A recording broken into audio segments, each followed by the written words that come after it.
Google's smallest Gemma 4 model can now run completely offline inside a phone app. No internet, no server, no API key, and it just got wired directly into React Native. So if you build cross-platform apps, you can now ship one that runs a real language model on the device itself. I'll explain the memory numbers that make it possible, and how the whole thing fits together under the hood. Let me start with what got announced, because that's the piece a lot of people missed. The team behind React Native added Gemma 4 support to their library. React Native ExecuTorch is an open-source project from a company called Software Mansion, and it lets you run machine learning models directly on the phone using PyTorch's ExecuTorch runtime.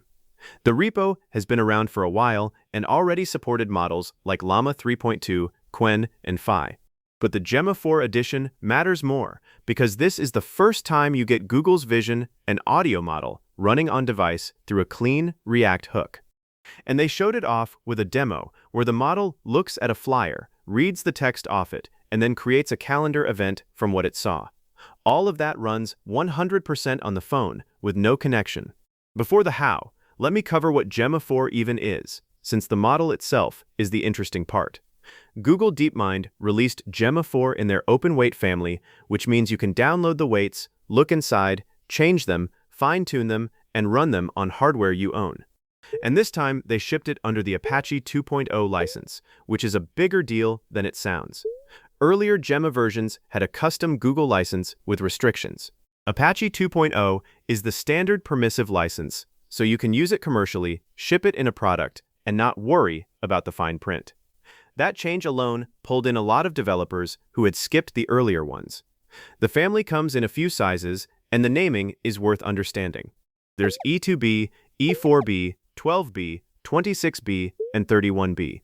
The E in E2B and E4B stands for effective, and those two are the edge models built to run on phones and small devices. The 12B and up are aimed at laptops, consumer GPS, and workstations. Bigger number means more capable but heavier to run. Something interesting on the benchmark side. The 31B dense model ranks around the top 3 open models on the Arena AI leaderboard, and it's competing with models that have 20 to 50 times more parameters. So the whole pitch is intelligence per parameter, getting strong results out of a small footprint instead of just throwing more size at the problem. A few features carry across the family. Every model can reason step by step before answering, and you can toggle that thinking mode on or off depending on whether you want a fast reply or a careful one. They're multimodal, so they read text and images, and the edge models also handle audio. They support function calling natively, which is the part that lets the model actually do things instead of only chatting, and they hold a lot of context, up to 256K tokens on the larger sizes. They also support over 140 languages, which matters if your app has users outside English-speaking markets. Now the memory numbers, because this is where the on-device story either works or falls apart. A model's memory footprint is roughly tied to its size and its precision. Full precision means every weight is stored at 16 bits, which is accurate but heavy. Quantization shrinks those weights down to fewer bits, so the model takes less space and runs faster, and you give up a little sharpness in exchange. Think of it like exporting a photo at a smaller file size. Google went further than normal quantization here with something called QAT, quantization-aware training, where the model learns while already accounting for the compression, so it holds quality much better than compressing after the fact. Here's what that gets you in practice. The E2B model in the standard 4-bit format runs in roughly 3 gigabytes of RAM, but Google also built a special mobile format that mixes 2-bit, 4-bit, and 8-bit weights across different parts of the model, compressing the token generation layers hard while keeping the reasoning layers at higher precision. With that, they got E2B down to about 1 gigabyte. And if you only need text and drop the vision and audio encoders, the weight footprint can sit under 1 gigabyte, around 0.8. Let that land for a second. A capable model with reasoning and tool calling running in under a gigabyte on a phone with no internet. The E4B model is a bit larger and smarter at around 5 gigabytes in 4-bit, and the bigger sizes scale up from there, with the 26B running on roughly 15 gigabytes and the 31B around 18. For a phone, though, E2B is the one that fits.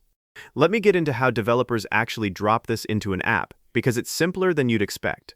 React Native is the framework a lot of teams use to build one app that runs on both iPhone and Android from a single codebase. The ExecuTorch library gives you a React hook called useLM.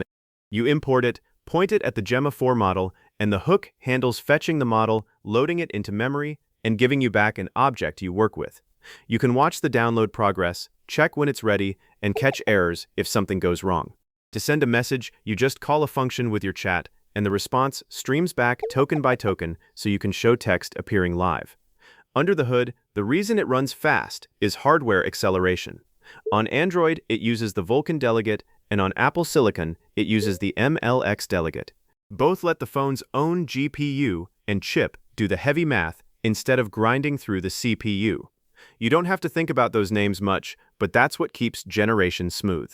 On a decent device, you can see speeds above 60 tokens per second, and the library batches tokens together before updating the screen so your app doesn't lag from re-rendering on every single one. For multimodal, you load the Gemma 4 model with a capabilities array turned on for vision and audio, and then you can pass an image path or an audio buffer along with your text message. That's the exact mechanism behind the Flyer demo. The model gets the image, reads it, and combines that with tool calling to schedule the event.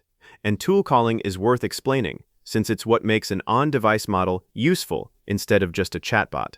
You define a tool, basically a function with a name, a description, and its parameters. You hand that definition to the model. When the model decides it needs that tool, it outputs a structured call. Your code runs the actual function, whether that's checking weather, turning on the flashlight, or adding a calendar entry, and the result goes back to the model. The library can even manage this loop for you, parsing the call and running your callback automatically. Here's why this whole thing matters beyond the demo. When the model runs on the device, your app keeps working with no signal at all, on a plane, in a basement, in a spotty area. It's private, because the user's data never leaves the phone, which is a real selling point for anything touching health, finance, or personal notes. And you're not paying per token to a cloud provider or depending on their uptime to keep your app alive. For a business, that's lower running cost and one less thing that can break. A couple of honest notes if you go try this. Start with E2B and a quantized version from the start, especially on mobile since the full precision model won't fit comfortably. The first load takes a moment while it caches, so don't panic when it's slow the first time, it speeds up after. If you only need text, skip the vision and audio parts and save the memory. And test on a real, older phone, not just your machine, because what feels instant on a laptop can crawl on a 3-year-old device.